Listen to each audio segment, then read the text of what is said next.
130 ሚሊዮን ህዝብ ያለበት በባህር በር ማጣት መሰቃየት የለበትም ብዬ ገምታለሁ። አርከበ እሺ እና አሰብ የኤርትራ ንብረት ነው። አሰብን መንግስትም ሆነ በህዝብ እየተካሄደ ያለውን እንቅስቃሴ በጣም ተቃውመዋል። የመለስ ዜናዊ ቀኝ እጅ ከፍተኛ የወያኔ መሪ የነበሩ ጅቡቲ ከኢትዮጵያ ተነጥላ ወደ ኤርትራ እንድትሄድ ያደረጉ ሰው ስለሆኑ ከሳቸው ምንድነው የምትጠብቀው? እርከበ ቁባይን በተመለከተ ከሳቸው ምንም አንጠብቅም ወያኔ ስለሆኑ።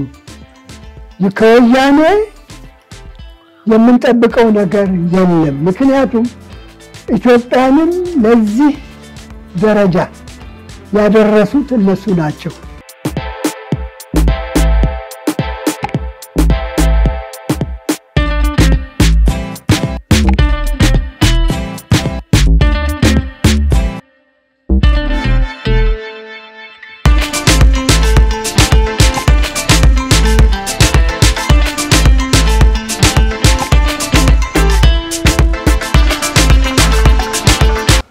ተናስተልን ወደ ተመልካቾቻችን እንደሰምታችኋል እንደምን ከርማችኋል? ለዛሬ እንግዳ ይዘናችሁ ቀርበናል። እንግዳችን ዶክተር በዛብህ ደምሴ ይባላሉ። ዶክተር በዛብህ ደምሴ በኢትዮጵያ የፖለቲካ ፓርቲ ውስጥ ከ1983 ዓ.ም አንስቶ ተሳትፎ የነበራቸው ሲሆን በ1997 ዓ.ም በቅንጅት ለአንድነትና ለዲሞክራሲ ውስጥ ከፍተኛ አመራር በመሆን በወያኔ ላይ ለተገኘው ድል ያንበሳውን ድርሻ ከተጫወቱ ሰዎች አንዱ በ1967 ዓ.ም የመማክርት ሸንጎ ሲመሰረትም ከሰራተኛና ማህበራዊ ጉዳይ ሚኒስቴር ተመርጠው በመማክርት ሸንጎ በመግባት በመማክርት ሸንጎ ውስጥ የሃይማኖት እኩልነት እንዲከበርም አድርገዋል።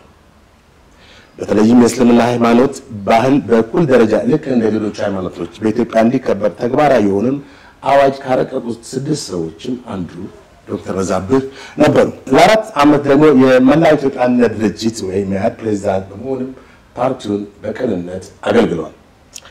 ከቅርብ ጊዜያት ወዲህ ደግሞ ራሳቸውን ከፖለቲካ ፓርቲ ቢያገሉም በኢትዮጵያ ፖለቲካ ፓርቲ ውስጥ በቅርበት እየተከታተሉ የራሳቸውን ተሳትፎ እያደረጉ ነው። በተለይም የባህር በር ጥያቄን መንግስት ያነሳውን የባህር በር ጥያቄን አስመልክቶ ሐመር ሚዲያ አነጋግራቸዋለች። እንግዲህ ተከታተሉ። ዶክተር በዛብህ እንኳን እንግዲህ ለዚህ ጥያቄ ወይም ለዚህ ቃለ መጠይቅ ፈቃደኛ በመሆኑ እናመሰግናለን። ወደ ጥያቄያችን ስንገባ የኢትዮጵያ የባህር በር ከሌላቸው የአፍሪካ ሀገራት ወይም ላንድ ሎክድ ከሚባሉ አገሮች ዋነኛዋ ነች።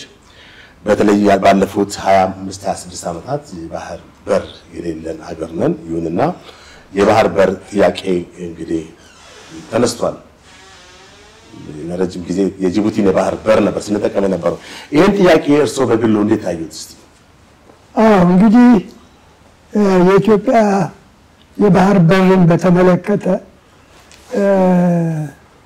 ይሄ በጣም በጣም በጣም ለኢትዮጵያ ህይወት የሆነ ጥያቄ ነው። ምክንያቱም ኢትዮጵያን የሚያክል ትልቅ ሀገር 130 ሚሊዮን ህዝብ ያለበት በባህር በር ማጣት መሰቃየት የለበትም ብዬ ገምታለሁ። ወደ ኋላ ተመልሰን የኢትዮጵያን ታሪክ ብንመለከት ኢትዮጵያ በደርግ ጊዜ እንኳን 2 የባህር በር ነበራት። ይሄም አሰብና ምጽዋ እና ችግር አልነበረብንም። ነገር ግን በ1983 ዓመተ ምህረት ወያኔ ኢህአዴግ ኢትዮጵያን ከተቆጣጠረ በኋላ ነው የባህር በር ለማጣት የቻለው። ይሄም ሊሆን የቻለው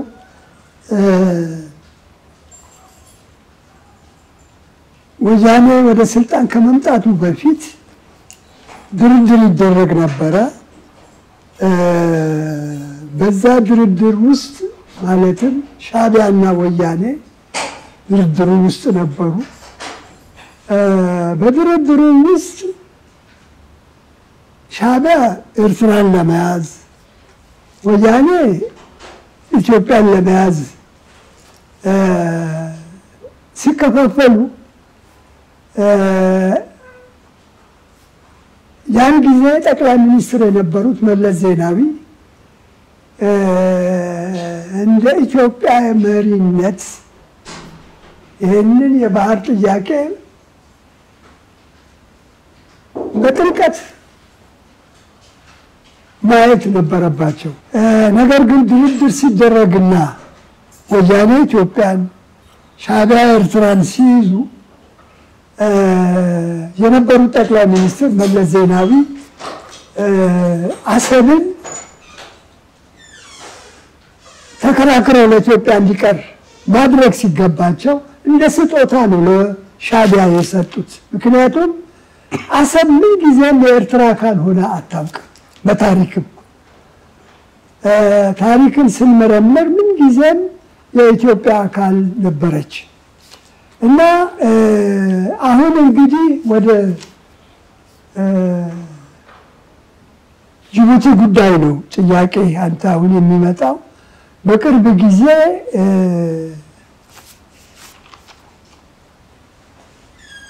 የጅቡቲ መንግስት ለኢትዮጵያ ከፍተኛ አስጊና ጠላት ለሆነው የግብፅ መንግስት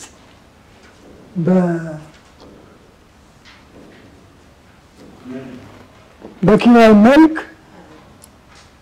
ወይንም አብረው ሊሰሩ ተዋውለዋል። እንግዲህ ይሄ ነገር ሲሆን ለኢትዮጵያ ማሰብ ነበረበት እኔ እንደሚመስለኝ የጅቡቲ መንግስት። ምክንያቱም የጅቡቲ መንግስት እና ጅቡቲ የወሰን እንደሆነ በዛን ጊዜ አጼ ምኒልክ ለፈረንሳይ መንግስት ለ100 ዓመት ብቻ ነበር የሰጡት። ከ100 ዓመት በኋላ ወደ ኢትዮጵያ እንዲመለስ ምን ማለት ነው ለማለት የፈለኩት ጅቡቲም የኢትዮጵያ አካል ነበረች፣ ግን ለ100 ዓመት ለፈረንሳይ መንግስት ስለተሰጠ 100 ዓመቱ ሲያልቅ ወደ ኢትዮጵያ መመለስ ነበረባት። ነገር ግን የነበረው የደርግ መንግስት በዛን ጊዜ ምርጫ ያደርጉ፣ በምርጫ ከኢትዮጵያ ጋር ለመሆን ወይንም ደግሞ ነፃነት ተብሎ ምርጫ ተደርጎ ነው ነፃነታቸውን ያወጁት እንጂ ጅቡቲ የወሰን እንደሆነ የኢትዮጵያ አካል ነበር ለማለት ነው። ያም ሆነ ይህ አሁን በግብፅና በጅቡቲ በኩል የተደረገው ስምምነት በእውነቱ ለኢትዮጵያ በጣም አስከፊና ልክ ጉሮሯ ላይ እንደመቆም መሆን ስለሆነ የኢትዮጵያ ሕዝብ ይሄንን በትልቅ ትኩረት መመልከት አለው። ይሄ ቀላል ነገር አይደለም። ምክንያቱም ይሄንን ችግር የሚያመጣብን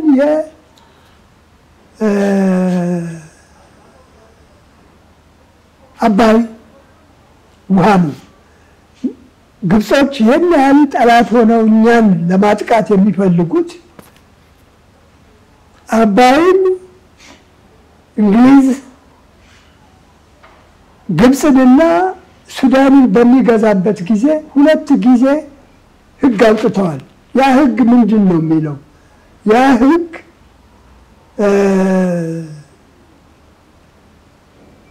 የአባይን ውሃ ተጠቃሚዎቹ ሱዳንና ግብፅ ናት ብለው ተስማምተው ተፈራርመዋል። ያኔ ግብፅና ሱዳን። ይህንን ጉዳዩን ስንመለከት ዋናው ውሃው ከ186 ወይም 85% ከኢትዮጵያ እየፈለቀ በዚህ ውይይት ውስጥ ያንን ውይይት ሱዳንና ግብፅ ሲፈራረሙ ኢትዮጵያን አላስገቡም እዛ ውስጥ። ዋናው ውሃው ግን የሚወጣው ከኢትዮጵያ ነው የሚሄደው ወደ ግብፅም ሆነ ወደ ሱዳንም ሆነ እና ያንን አሁን ግብጽ ብዙ ጊዜ የሚከራከሩት እንደራደር ሲባል በዛን ጊዜ ተደርጎ የነበረው ህግ ተግባራዊ ይሁን እኛን ግብጽና ሱዳን ነው በዚህ ውሃ ላይ ለማዘዝ የምንችለው ኢትዮጵያ አይደለችም ነው የሚሉት እና ይሄ ነው ጥሩ እንግዲህ ሰው ለምንድን ነው ግብጽ እንደዚህ ኢትዮጵያን ለመጉዳት የምትፈልገው ብለው ሊጠይቅ ይችላል ሰው ግን ዋናው በዛን ጊዜ በእንግሊዞች የተደረጉት ሁለት ውሎች ናቸው ይሄንን ውሃ አለ ግብጽና በሱዳን ፍቃድ ምንም አይነት እንደነው እሱ ለመስራት አይቻልም ተብሎ ተፈርሞ ያ ህጋል ያንን ህግ ተግባራዊ እናድርግ ነው ግብጽ አሁን ከኢትዮጵያ ጋር እና የባህር በርን በተመለከተ በጣም ኢትዮጵያ ህዝብ መተባበር አለበት ባህር በር ማለት ወደብ ለምሳሌ ከከራይተን በየትኛውም በኩል ምንድነው እሱ ለመላክ እንችላለን እቃችንን ግን ባህር በር ማለት የራስ የባህር በር መኖር አለበት ምክንያቱም አሁን እንግዲህ እንደው በቀላሉ ብንወስድ ጅቡቲና ግብጽ ውል ተፈራርመዋል ግብጽ ጅቡቲ ኤርትራ ሶስቱ ቀይ ባህርን ለመቆጣጠር ተፈራርመዋል አሁን እና ኢትዮጵያ አሁን መሳሪያ ዳው አገሪቷን ለመጠበቅ መሳሪያ እንኳን ለማስገባት እንግዲህ በጅቡቲ በኩል የሚመጣ ከሆነ ግብጾች እዛ ኮንትሮል ጠራት ናቸው ኢትዮጵያ ያንን የባህር በር ስለሚቆጣጠሩ ለአስብ ሊከለክሉ ይችላሉ መሳሪያ እንዳይገባ በዛ በኩል አሁን እንግዲህ ቅድም ጉሮሮያችን ላይ ነው የቆሙት ያልኩት በምን መልኩ ነው ለምን ኢትዮጵያ ራሷን ለመከላከል የምትችለው በጅቡቲ በኩል እስካሁን እንደልብ ነበር ሁሉ ነገር የሚገባው ካሁን ጊዜ ጀምሮ ግን የግብጽ የበላይነት ስላለ ግብጽና ጅቡቲ ተፈራርመዋል የቀይ ባህርን ለመቆጣጠርና ሶስቱ ማለትም ኤርትራ ግብጽ ጅቡቲ በቀይ ባህር በኩል ያለውን ነገር ሁሉ እኛ ሳናቆም ይሆን ነገር የለም ብለው ተፈራርመዋል ያ ከሆነ ኢትዮጵያ በቃ ታነቀች ማለት ነው ምንድነው ምን ለማለት ፈልጌ ነው ያ ኢትዮጵያ እንድትበታተን በር ይከፍታል ማለት ነው ለምን ይሄ ሁሉ ከሆነ ችግር ይፈጠራል ሀገራችን ውስጥ ግብጽ የሚፈልገው ይሄንኑ ችግር ተፈጥሮ ኢትዮጵያ ተበታትና ውሃውን እንደልቡ እንዲመጠቀም ነው የሚፈልገው እሱ ስለዚህ ይሄንን ምንም እንኳን ኢትዮጵያ ውስጥ የተለያየ የፖለቲካ አመለካከት ያለን ሰዎች ብንኖርም የባህር በርን በተመለከተ ግን ኢትዮጵያኖች በሙሉ መተባበር አለብን ብዬ እገምታለሁ ለምን ብለህ ብትጠይቀኝ ለምሳሌ የአድዋን ጦርነት የወሰድክ እንደሆነ ምኒልክ ያንን ትልቅ ድል ለማግኘት የቻሉት የኢትዮጵያ ህዝብ በሙሉ ድጋፍ ስለሰጣቸው ነው እነዛ ሄደው የጣሊያንን ፋሺስት የጣሊያንን ወረራ መክተው ያሸነፉት በቋንቋ እንኳን የማይግባቡ ቋንቋቸው የተለያየ አንደኛ ኦሮምኛ አንደኛው አማርኛ አንደኛው ጉራግኛ ግን የሚያስተባብራቸው ባንዲራቸውና ኢትዮጵያዊነታቸው በዛ መልኩ ነው ሄደው ያሸነፉት በአድዋ ጊዜ የተሰራውን ነገር መመለስ አለብን ምንም እንኳን የፖለቲካ ልዩነት ቢኖርንም ኢትዮጵያን ለመበታተን የሚያደርጉትን ሴራ ለመቋቋም አንድነት ከሌለ ኢትዮጵያ ልትበታተን ትችላለች። ጥሩ እንግዲህ አሰብ የኢትዮጵያ ታሪካዊ ቦታ ወይ ንብረት መሆኑ እርሱም ጠቅሰዋል። በታሪክም የታወቀ ሀቅ ነው። ይሁን እንጂ ዶክተር አርከበ ቁባይ በቅርቡ የተናገሩት ነገር አለ። ዶክተር አርከበ ቁባይ የቀድሞ የአዲስ አበባ ከተማ ከንቲባና የጠቅላይ ሚኒስትሩ ልዩ አማካሪ መሆናቸው ይታወቃል። ማን? አርከበ። እሺ። እና አሰብ የኤርትራ ንብረት ነው። አሰብን መንግስትም ሆነ በህዝብ እየተካሄደ ያለውን እንቅስቃሴ በጣም ተቃውመዋል። እና በዚህ ላይ እስቲ ምን አስተያየት አለ? አዎ እንግዲህ አቶ አርከበ ቁባይ ማን ነበሩ ብለህ ብትጠይቀኝ ከዛ ተነስተን ብንሄድ በጣም ጥሩ ይሆናል ብዬ ገምታለሁ።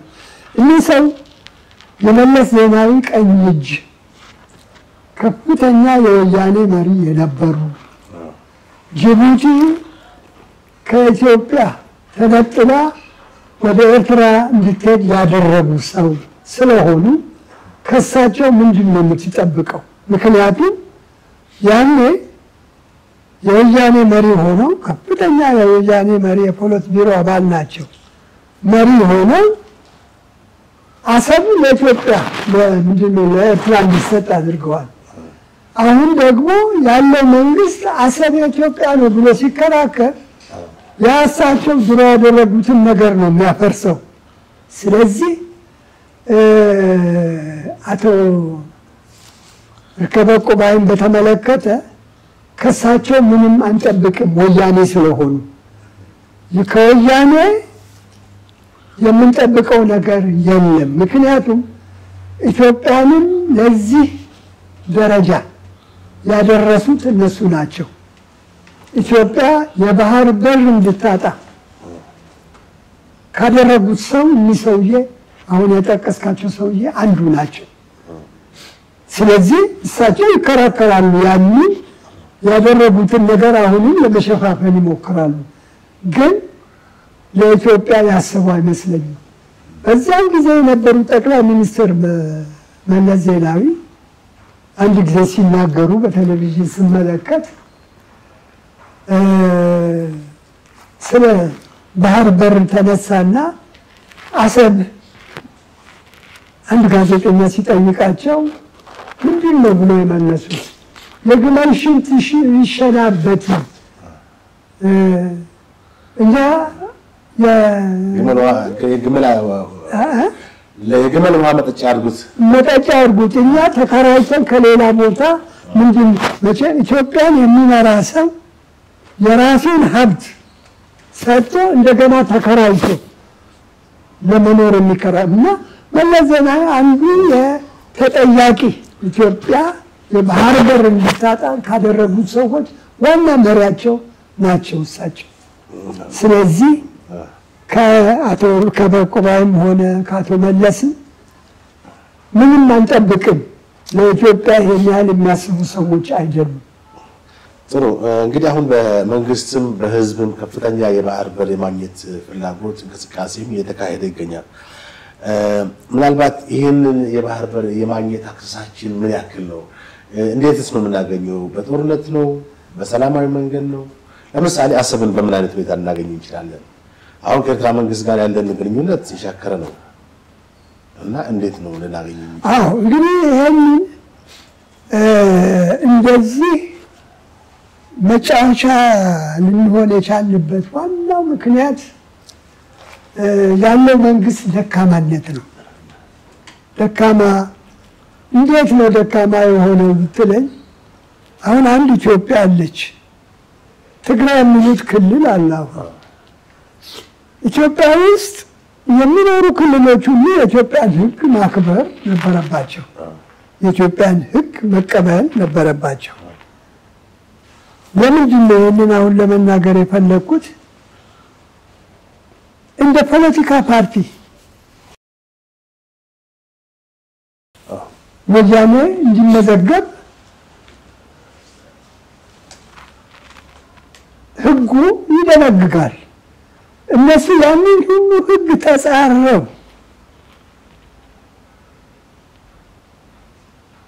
ይህንን መንግስት ሽባ አድርገውት ቁጭ ብለዋል።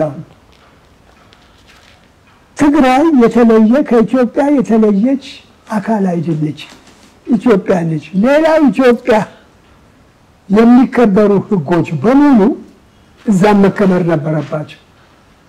አሁን እነሱ እንደ ፓርቲ ማንም መዘገብም እኛ ምንድነው እሱን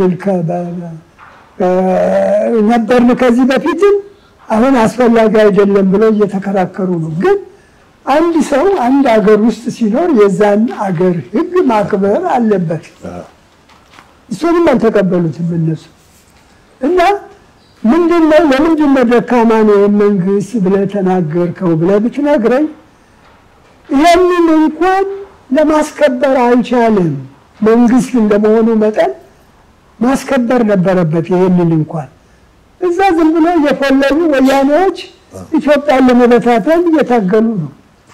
አሁን ለምሳሌ ፋኖን ብንወስድ ፋኖ እንዴት ተመሰረተ ብለህ ብትጠይቀኝ ፋኖ የተመሰረተው በዲፕሎማቲክ መንገድ ይሄ መንግስት የፋኖ መሪዎች የነበሩትን በዛን ጊዜ ሳይሆን ገና ምንም ስራ ሳይጀምሩ በሰላም ቁጭ ብሎ ማነጋገር ነበረበት። ምንድነው ያደረገው? ምክንያቱም ወያኔን እኮ ከዚህ መንግስት ጋር እኮ ሆነው ተዋግተው እኮ ድል ያስገኙት እኮ ፋኖች እኮ ናቸው እኮ። መሳሪያም ደግሞ የሰጣቸው ይሄ መንግስት እኮ ነው እኮ ከሱ ጋር እንዲዋጉ። ስለዚህ ወያኔን ተዋግተው እንደዛ ትልቅ ድል ያስገኙትን ሰዎች ቁጭ ብሎ ማነጋገር ሲገባው መሳሪያውን አምጡ አስገቡ ምናምን ብሎ በስነ ስርዓት ሳይሆን ዲፕሎማቲክ ባልሆነ መንገድ ስላደረገው ይሄ ሁሉ መዘዝና ይሄ ሁሉ ችግር ይሄ ሁሉ እልቂት ይሄ ሁሉ ስቃይ በአማራ ክልል አሁን እየተፈጠረ ነው። እና ለዚህ ነው እኔ ድክመቱን እንግዲህ በዚህ መልኩ በጉልበት ብቻ በጠበንጃ ጥይት ይዞ ብቻ በጥይት ምንም የትም አይደርስም። መነጋገር ነበረበት። እነዚህ የፋኖ መሪዎች ቁጭ ብለው ሲሉ እንነጋገር፣ መሳሪያውን መመለስ አለባቸው። አስቀምጡ ነው መሳሪያ ራሱ ነው የሰጣቸው እኮ ይሄ መንግስት እና ያንን መሳሪያ መልሱ አለ። አመልስም ብሎ ጫካ ገቡ እነሱ እንጂ ምንም እኮ ያላቸው ምስኪኖች ነበሩ እኮ። መሳሪያ ማገኙት እኮ ከራሱ ከመንግስቱ እኮ ነው። ከዛ ነው በኋላ ነው ምን ሽፍታ መቼም ይዋጋል ብዙ ምንድነው እሱ ያገኛል። እና ብልህነት ይጠይቃል፣ ዲፕሎማሲ ይጠይቃል። አሁንም የባህር በር በምን መልኩ ነው ለማግኘት የሚቻለው ብለህ ጠይቀኛል ይመስለኛል። የባህር በር ሊገኝ የሚችለው አንደኛው ዲፕሎማቲክ በሆነ መንገድ መታገል ያስፈልጋል። ምን ማለት ነው የዲፕሎማቲክ በሆነ ዲፕሎማሲ ምንድነው እሱ ለመነጋገር መሞከር ምን ማለት ነው? የኤርትራ መሪዎች አሉ ከነሱ ጋር ለመነጋገር መሞከር። ምክንያቱም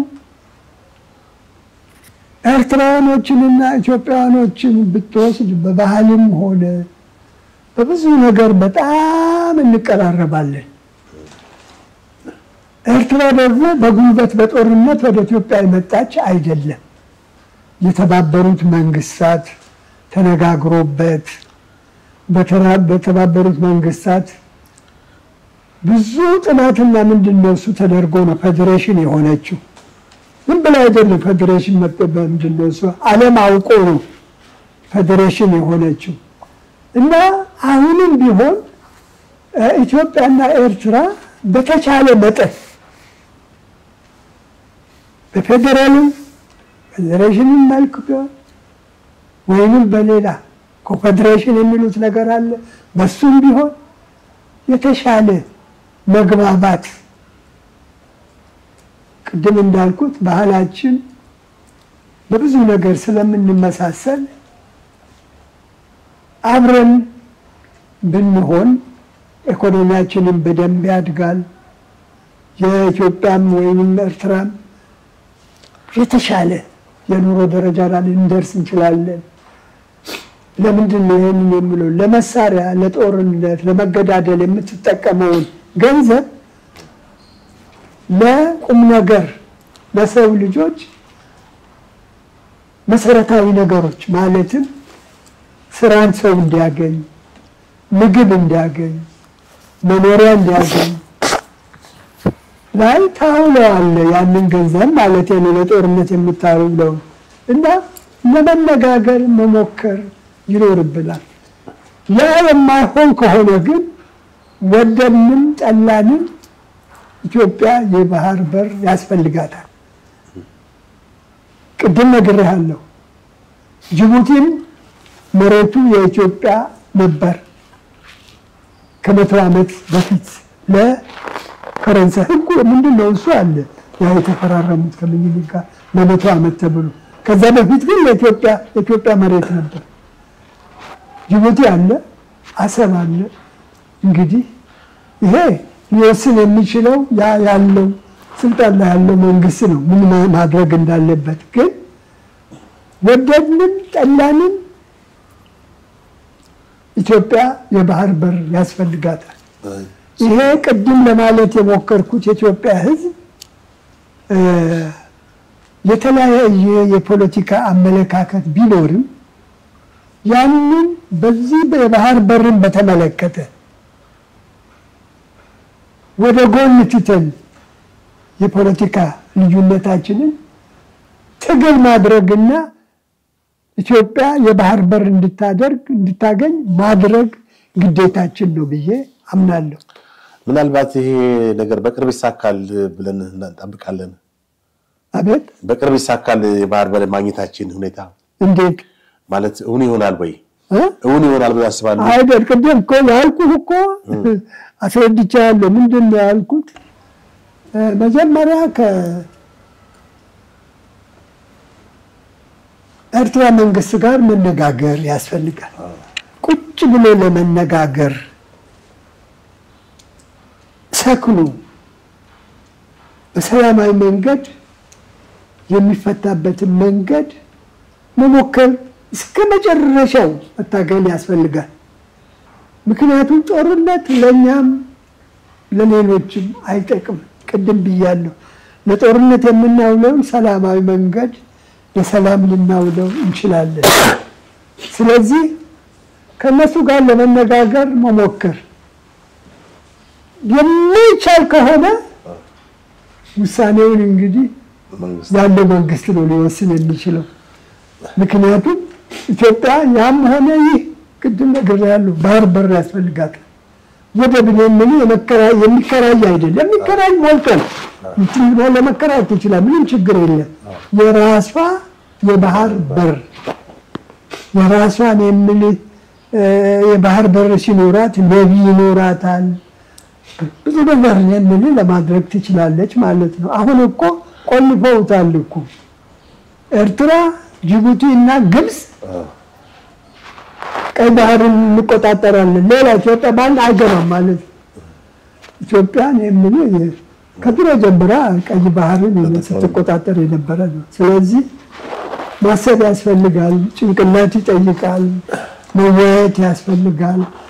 ብዙ መንገድ ግራና ቀኙ ማየት ያስፈልጋል። ወደ ጦርነት ከመሮጥ በፊት ብዙ ነገር ማሰብ ያስፈልጋል። ምክንያቱም አሁን ኢትዮጵያ ላይ የደረሰው ዱብዳ ነው።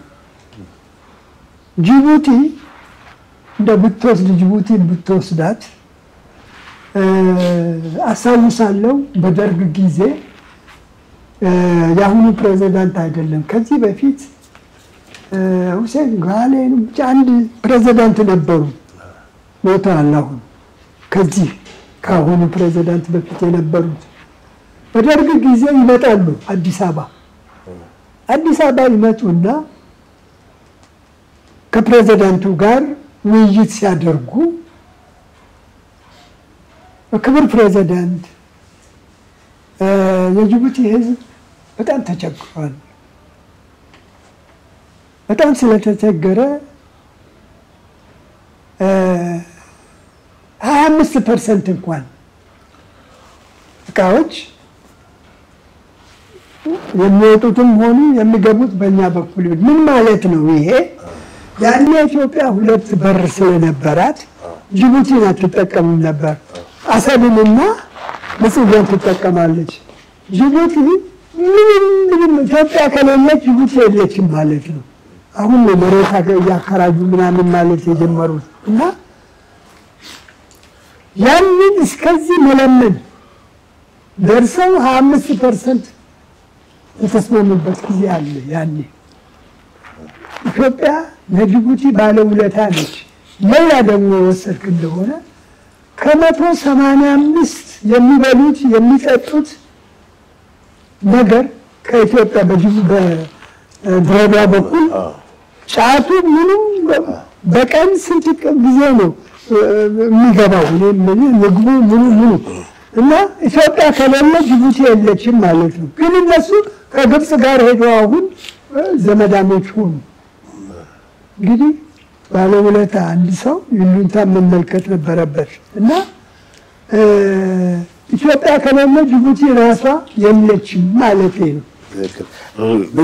በቅርቡ ጅቡቲ አዲስ አቋም የያዘች ይመስላል። ማለትም የታጁራን ወደብ ኢትዮጵያ እንድትጠቀም ከፈቀደች በኋላ አሁን ደግሞ ከሳውዲ አንድ ግል ኩባንያ ጋር ስምምነት ፈጥራለች። በዚህ ላይ እንግዲህ ጅቡቲ እንዴት ነው ማለት የአቋም መወላወል ሁኔታዋ? ጅቡቲ ምንድን ነው እሱ የወሰድክ እንደሆነ ነፃነት ያላት ሀገር አትመስለኝም። ለምን ምትለኝ ጅቡቲ ውስጥ አሁን የቻይና ወታደሮች ሰፍረዋል። ወደ 11 የሚሆኑ የቻይና፣ የፈረንሳይ፣ የቱርክ፣ የግብፅ የሌለ አከራይተዋል። መሬት ያከራያሉ። ነፃ የሆነ መንግስት መቼም ሰው ሀገሩ ውስጥ ምንድን ነው እሱ አትልም ወይም ኢንቨስት ካላደረገ ምንድን ነው ለወታደር ቤት ሰጥተዋል። አገሪቷን በሙሉ የቤዝ ምንድን ነው እሱ አድርገዋታል። እና ኢትዮጵያ በጣም ትልቅ ባለውለታ ነች ለጅቡቲ ማለት ነው። አሁን የወሰድክ ያለውን ፕሬዚዳንት የወሰድክ ጎሌ የሚባሉትን የወሰድክ እንደሆነ ድሬዳዋ ነው ያሉት። አማርኛ ከእኔና ከአንተ የተሻለ ይናገራሉ። ፓርላማ መጥተው አንዴ አሁን በቅርብ ጊዜ ዛሬ 2-3 ዓመት ንግግር ሲያደርጉ ነበር በአማርኛ እና በጣም የተወሳሰበ እንደ ወንድማማችነት የምንቆጣጠር ህዝቦች ነበርና አሁን ምን እንደተገኘ አይታወቅም። ማለት አሁን የታጁራን ወደብ ሶማሌ ኢትዮጵያ እና ሶማሌላንድ መግባባት ስምምነት ከተስማሙ በኋላ በሶማሌ እና በኢትዮጵያ መካከል የተፈጠረው አለመግባባት ግጭት እንደነበር ይታወቃል። ምናልባት አሁን በቅርቡ ጠቅላይ ሚኒስትሩ ወደዛ መሄዳቸው ትንሽ ሁኔታውን ያረገበው ይመስላል። ይሁን እንጂ አሁንም በቀጠናው ያለው ውጥረት እንዳለ ነው። በተለይ ደግሞ ከጀርባ ሆና ግብፅ ነገሩን ሁሉ የምትለኩስ ከመሆኑ አንፃር ትንሽ ያለመረጋጋቱ እንደቀጠለ ነው እና የታጁራን ወደብ ኢትዮጵያ እንድትጠቀም አማራጭ መስጠትና ነገሩን ማለትም አለመግባባቱን ለመቅረፍ ያሰበች መስላ ቀርባ ነበር። ታጁራ የሶማሌ ነው የጅቡቲ።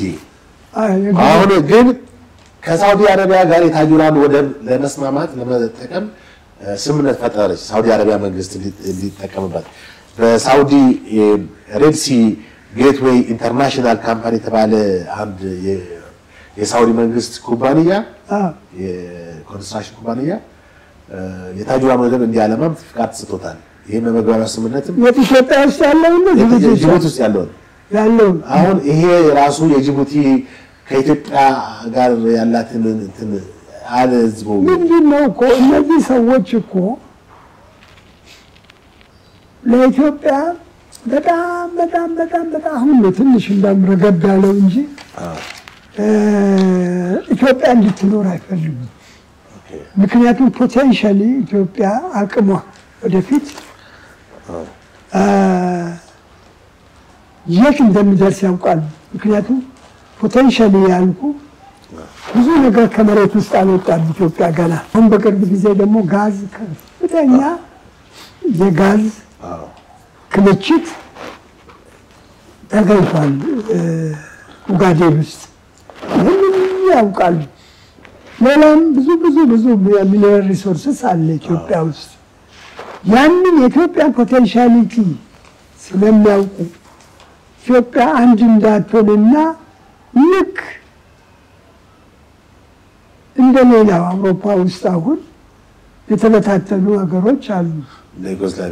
ዩጎዝላቪያን ብትወስድ አሁን አንድ ዩጎዝላቪያ ሆና በጣም ትልቅ ጠንካራ ሀገር ነበረች በማርሻል ቲቶ ጊዜ። አሁን ግን ዩጎዝላቪያን ብትወስድ 7 ነው ስንት ቦታ ተበታትነው ትንሽ መንግስታት ቁጥር ውስጥ የሚገቡ አይደሉም። እና ኢትዮጵያ እንደዛ እንድትሆን ነው የሚፈልጉት ግብጽ፣ ሌሎችም ያለው ሀገር ደካማ ሀገር እንድትሆን እና ለዚህ ነው ሁሉም በየቦታው የሚወጓት ማለቴ ነው። እና ለዚህ ነው አንድነትና መተባበር ለኢትዮጵያ ሕዝብ ምንም እንኳን የፖለቲካ ልዩነት ቢኖርም ይህንን በተመለከተ የባህር በርን በተመለከተ ተባብረን አንድ ነገር ማድረግ አለብን። ይህን መንግስት የወሰድክ እንደው ብቻውን ሊያደርገው የሚችል ነገር አይመስለኝም። ህዝብ አጠገቡ ካልቆመ፣ ህዝብ ካልደገፈው የትም አይደርስም። እና ለዚህ ነው ይህንን ቅድም ያልኩ። ኦኬ ጥሩ። እንግዲህ አሁን ያሰብን ወደ በዋነኝነት የመጠቀም ተነሳሽነቱ በጣም ከፍ ያለ ሆኗል። ስለዚህ በዚህ ሁኔታ ላይ የኤርትራ መንግስትስ ምላሽ ምን ይሆናል ነው ይጠብቃሉ? የኤርትራ መንግስትንማ በከወሰድክ በአሁኑ ጊዜ ጅቡቲ ሊወስዱብኝ ነው ሊወሩኝ ነው ብሎ እኮ ብዙ እኮ ፕሮፓጋንዳ እየሰራ እኮ ነው ያለው እኮ። እና ምንም እንኳን እኔ የምልህ ጅቡቲ ምንድን ነው አሰብ የኢትዮጵያ አካል መሆኗን ቢያውቁ ለመስጠት አይፈልጉም። ብዙ ገንዘብ ያገኛሉ በዛ በኩል እነሱ እያከራዩ ምን እያሉ። አሁን እኔ የምልህ በሌላ መልኩ እንዲያውም ሳውዲ አረቢያ እዛ ለማልማት የምትፈልገው ነገር አለ እና ሁሉም አሰብስበው ኢትዮጵያን ለማዳከም የማያደርጉት ነገር የለም። ግን ይህ በሰፊ ሆኖ ካለው የኤርትራ መንግስት ጋር መነጋገርና መፍትሄ ማምጣቱ የተሻለ ከጦርነቱ የሰላም መንገዱ የተሻለ ነው ብዬ ገምታለሁ። ኢትዮጵያን እንግዲህ ያው ብዙ ጠላቶች አላት፣ ጎረቤቶቿ በተለይ ጠላቶች ናቸው በቀጥታም በተዘዋዋሪ። በተለይ ያው የግብጽ ታሪካዊ ጠላታችን ከመሆኑ አንፃር ምን አልከኝ? ድምፅን ከፍ አድርግ።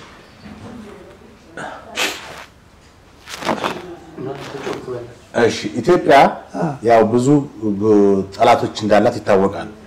በአሁኑ ወቅት በተለይም ከዚህ ከባህር በር ጥያቄ ጋር በተያያዘ ጎረቤቶቿ ጠላቶች ሆነው ተነስተዋል፣ ጅቡቲን ጨምሮ። ለ6 ዓመታት ኪራዩን እየከፈልን በየዓመቱ ወደ 1.5 ቢሊዮን ዶላር ነው የሚከፈለው። እንግዲህ ላለፉት 26 ዓመታት ይሄን ያክል ብር ቢባዛ የትየሌለ ነው እና ይሁን እንጂ አሁንም ፕሬዝዳንት ጌሌ በቅርቡ ከግብጽ ፕሬዝዳንት አልሲሲ ጋር መነጋገራቸው ነው የተነገረው። ይሄን የራሱ ፖለቲካ አቅጣጫ እንዳለው ነው የሚያሳየው። አሁን እነዚህ ሀገሮች ተባብረው ኢትዮጵያ ላይ እንደው ጥቃት ቢፈጽሙስ በፕሮክሲ ወር አይነት ጠቅላይ ሚኒስትሩ ዶክተር አብይ ኢትዮጵያ ላይ ምንም አይነት ወረራ አይፈጸምም፣ ቢፈጸምም ኢትዮጵያ የመመከት በቂ አቅም አላት ብለዋል። በዚህ ላይ የእርሶ ምላሽ ምንድን ነው? እኔ በእኔ እንደሚመስለኝ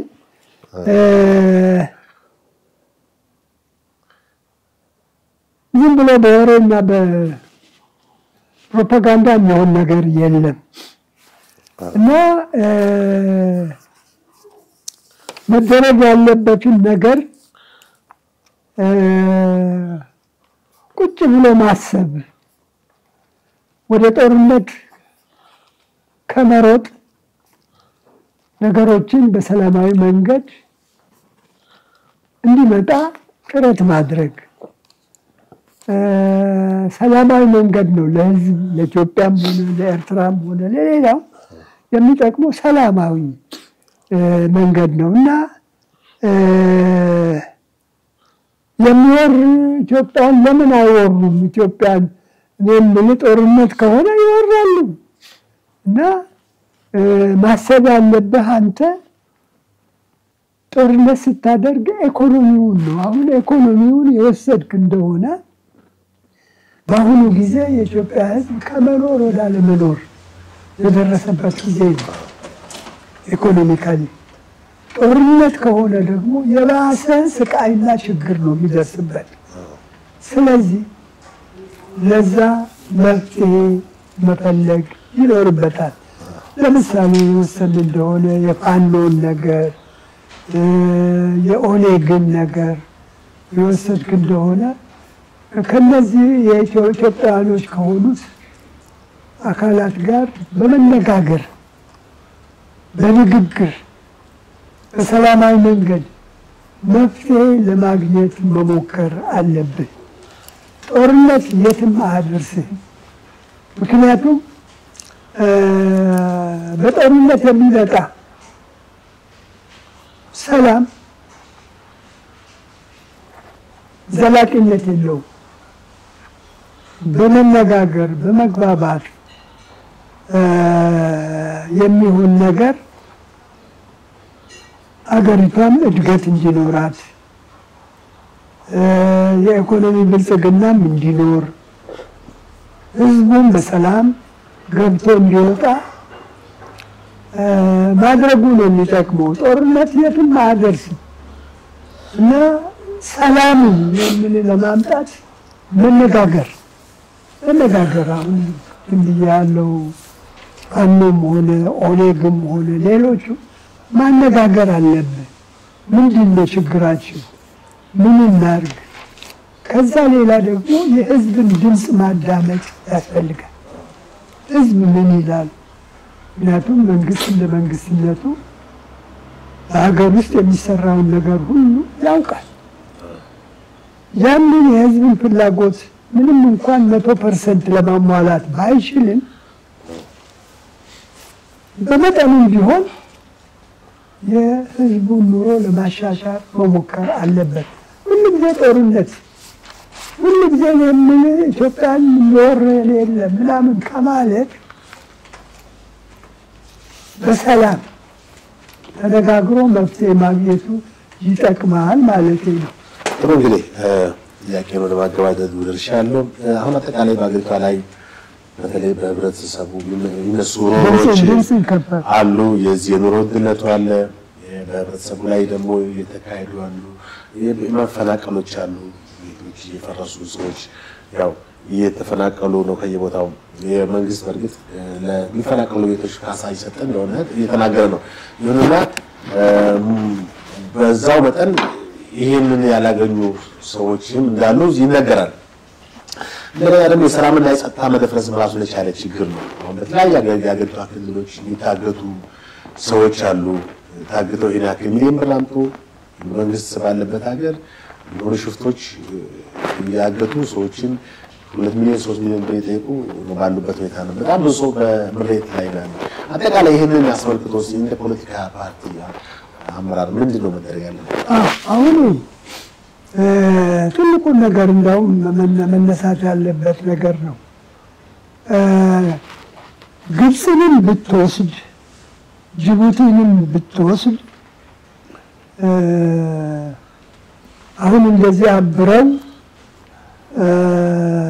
ኢትዮጵያን ለማጥቃት የሚፈልጉበት ዋናው ምክንያት ጊዜው አሁን ነው።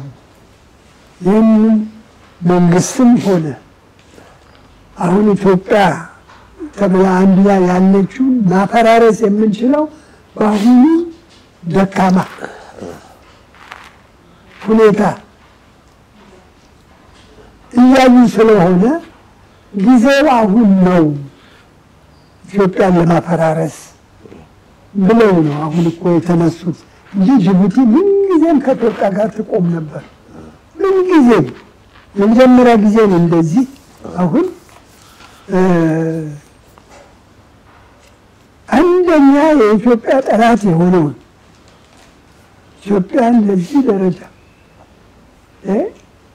ወደ ኋላ ታሪክ እኮ ሄደን እኮ ብንመለከት እኮ ሻዕቢያም እዚህ ሊደርስ የቻለው ወያኔም እዚህ ደረጃ ሊደርስ የቻለው እኮ በግብጽ እኮ ነው። ካይሮ ውስጥ እኮ የዛሬ 50 ዓመት 50 ዓመት በፊት ቢሮ ነበራቸው እኮ እነሱ ገንዘብ እየሰጡ ቢሮ እየሰጡ ግብጽ፣ ሶሪያ፣ ኢራቅ እነዚህ በኢትዮጵያ ላይ እኮ ከፍተኛ ተጽዕኖ ቢያደርጉ ከፍተኛ ኢትዮጵያን ለማውደም የሚፈልጉ አገሮች ነበሩ። አሁን እነሱም ራሳቸው ያው እንደምናየው ሶሪያም የነበረው መንግስት ፈረሰ፣ ኢራቅም እንደዚሁ ፈረሰ እና ግብጽ ግን አሁንም ያንን የጠላትነት ስራውን እየሰራ ነው። ኢትዮጵያ ውስጥ ብዙ ገንዘብ ነው የሚረጩት ግብጾች። ኢትዮጵያም ለዚህ ለውሃ ነው የሚል አባይ ብዙ ገንዘብ እየረጩ ኢትዮጵያ ለመበታተን ለምንድን ነው? አሁን አንተ ኢትዮጵያዊ ነህ ድሮ የሆነ አሁን አንተ እኔ አማራ ነኝ እኔ ኦሮሞ ነኝ ብለህ አትፎክርም እንጂ ኢትዮጵያዊ ነኝ ነው። አሁን ግን የዘር ፖለቲካው እኮ እንዲፈጠር ያደረጉት እነዚህ ሰዎች እኮ ናቸው እኮ።